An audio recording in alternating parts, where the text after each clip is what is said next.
I was in the process of just milling out some timbers. If you can imagine putting a dado down there, and then use a router. Okay, on the router table. You've got the mitre. Let's get rid of the blade and I can demonstrate on here.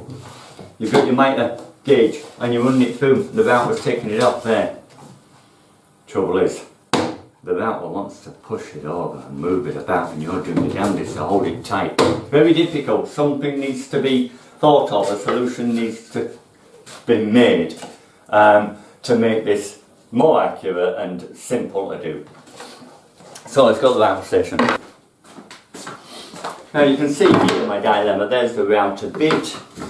If I put my rip fence on, which I could do, then yes, I can do that end bit. If I want to do another one there, and another one there, and another one here, I'm going across here.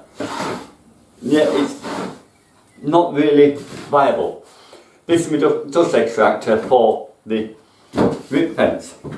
So it's going to be covered, which means I'm not going to have enough space to do that one. And if I try it like this, it's going to go like this. It's going to, because of the way a router moves, it's going to want to dig in as it's going through. And all I can do is that to hold it still. It's not going to be perfect. Okay, got an idea. Follow with me.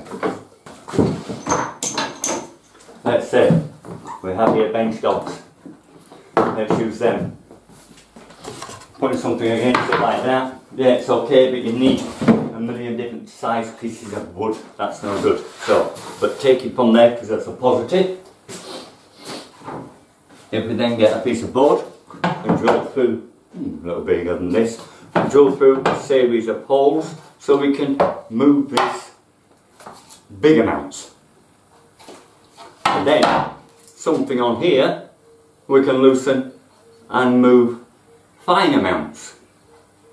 That way then we can set it properly up to it, and when we've got a wood there, we can set it to exactly lock it off. And on the end there, a couple of bearings make things move smoothly. Right, well that's an idea, here we go. Like this. Right, there for my bench dogs is a track with a bolt. Okay.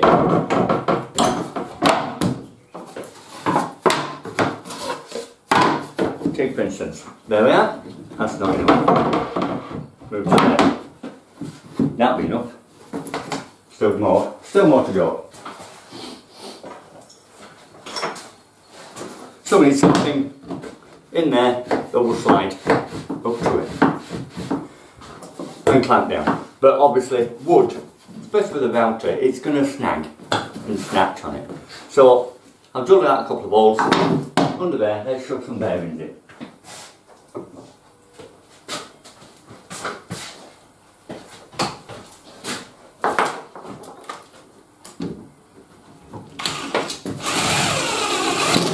Drill them straight into the wood.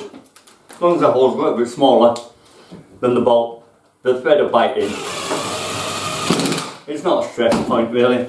It's not going to come back out. It's a good quality plywood. Right. So now we've got bearings.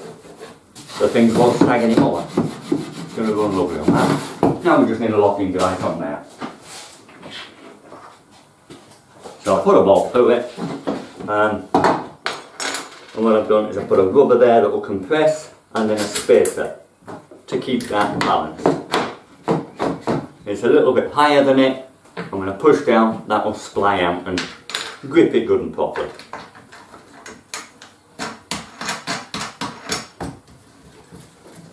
And there we have, slash it off, fully adjustable, chic, ready for the job that we need. Blocked off. And now we've got it, like with any other rip fence, we've just got to keep the thing pushed that way and through we go.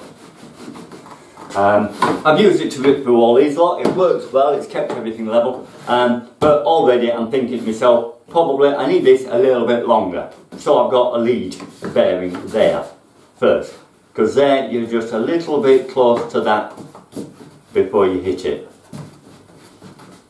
So maybe I just make another one of these with a bigger mouth. And 3 bearings on it instead.